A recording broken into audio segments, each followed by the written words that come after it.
खुलुमबाय दिनैनि लेसनाव आङो ब्लेक किसखौ लेबेल खालामनो फोरोंगोन जोंनि सिगांनि फिफ्थ लेसनाव जोङो सोलोंदोंमोन शार्पनि बारै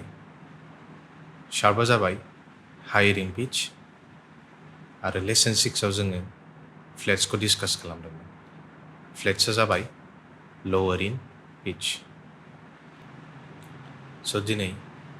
आङो बे गासै ब्लेक किसनि नामफोरखौ डिसकास खालामगोन दासिमाव आङो आसा खालामो नोंसोर ब्लेक किसनि शार्प आरो फ्लेटनि फारागखौ मिथिबाय होनना स' दानो जोङो मोनसे एग्जाम्पल नायनि बे नटआ जाबाय डि शार्प मानोना बे नटआ डि नेचारेलनि राइटआव आरो बे नटनि नामा इ फ्लेटबो मानोना बे नटआ इ नेचारेलनि लेफ्टआव स' जोङो बेखौ मिथिनो हाबाय ब्लेक किसआव मोननै नाम थायो आरो बेबो मोनसे जे माखासे वाइट किसफोराव शार्प आरो फ्लेटबो थायो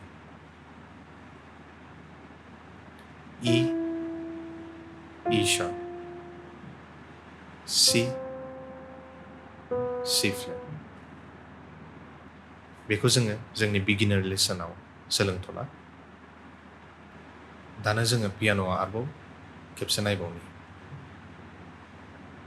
स' फार्स्टआव जोङो मिडल सिनिफ्राय स्टार्ट खालामगोन फिंगार नाम्बार 2 जों ब्लेक किसखौ मुंख'नायनि सिगां जोङो वाइट किखौ मुंख'गोन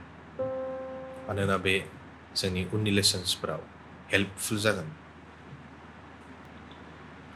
बे नटआ जाबाय C आरो बेनि राइट साइडनि गोजौनि कियानो जाहैबाय C शार्प आरो बेक टु C नेचारेल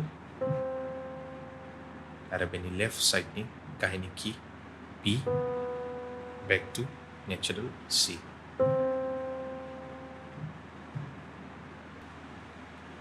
स' जोङो दानो मोनसे पेटार्नखौ नायदोनि बे पेटार्नखौ आङो फार्स्टआव लिरग्रोनि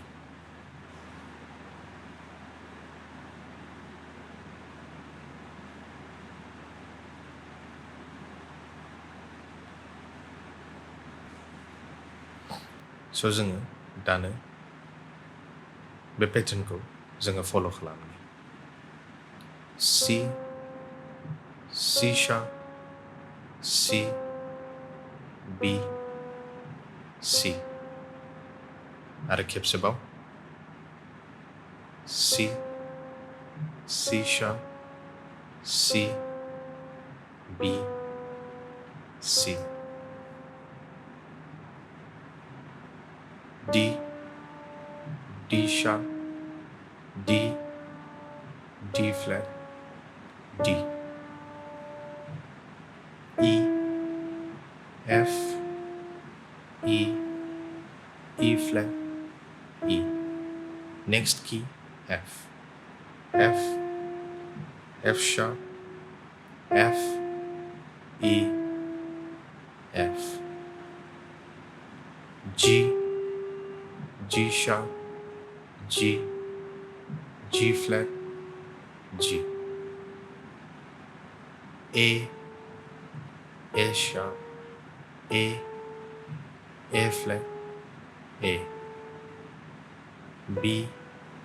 C B flat B दिनैनि लेसनखौ आङो बेहायनो फोजोबबाय थेंक इउ